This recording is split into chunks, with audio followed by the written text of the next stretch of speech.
are also proposing that we amend Article 53 to include the Secretary of Political Affairs as a member of the Central Committee. You know that it is provided for that we have a Secretary for Political Affairs in our neck, but he does not or she does not sit. For now it is a he in the Central Committee. We are asking that this be included. We are also asking for amendment of Article 76 to provide that disciplinary decisions of the disciplinary committee shall become effective upon adoption by NEC. That was an oversight. So immediately you have to do your disciplinary decisions, then the NEC has to approve. What are the functions of this Secretary of Political Affairs, so that by the time you approve that he should be included in the Central Committee, then you, the delegates, know the functions. 1, coordination and liaison with political parties, political intelligence, monitor political developments and emerging issues on party programs, recommendations to the Central Committee on strategies to advance political objectives, multi-sectoral linkages with private sector, community leaders, civil society, national and international partners on political matters, assessment of popularity of party members in selection of candidates and in general elections. So we ask you to approve that the Political Affairs Secretary do sit in the Central Committee. What are the National Elections Coordinating Committee? What is it going to do? We are going to ask for a review of the Constitution to review the qualification for the sitting members of the conduct, supervise, and coordinate all party primaries, grassroots elections, and nomination of candidates to the party list. The members will serve for 5 years, renewable once. That is the same way it was with the National Election Board.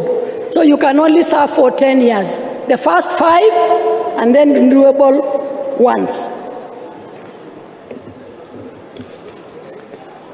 The other duties of this National Election Coordinating Committee is to do certification of results,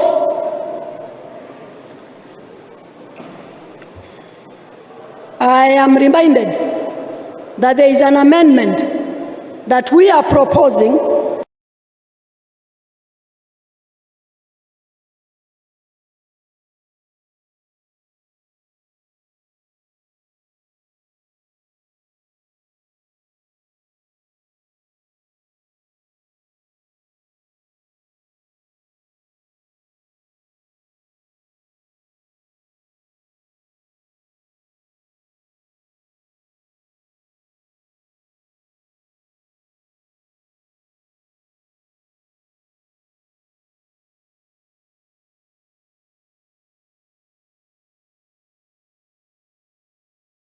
that the chair of the Disability Committee, we are going to have the National Coordinating Committee, then we have the Presidential Election Committee, then we have the County Election Committee, then below that we have the County Returning Officer, then we'll have a Constituency Returning Officer, then the Presiding Officer, and finally the polling and county clerks, as it has always been.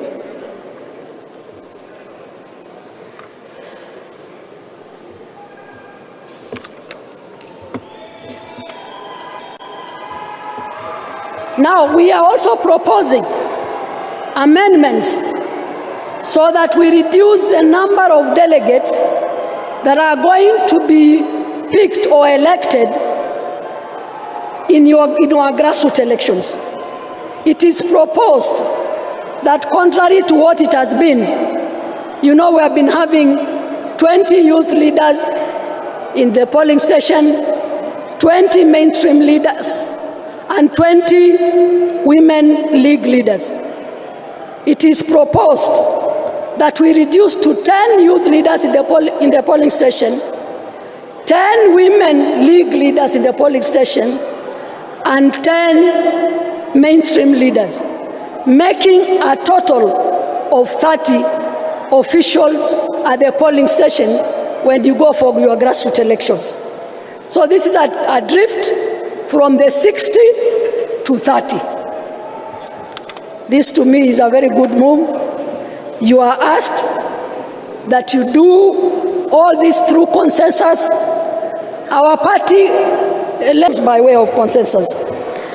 The officials you are going to pick, it is proposed as you pick the 30, please ensure that our PWDs are included within the 30. So we are amending our election and nomination rules to reduce the number of delegates that you are going to pick at the polling stations as you go for our grassroots elections.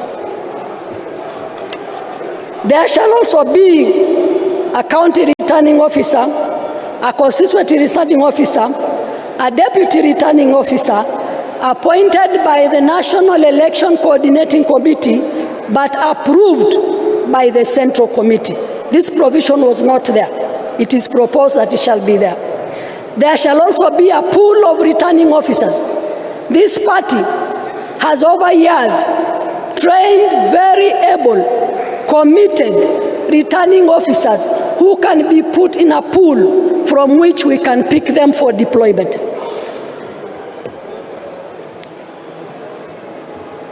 So the county returning officer to preside over elections of the party at the county,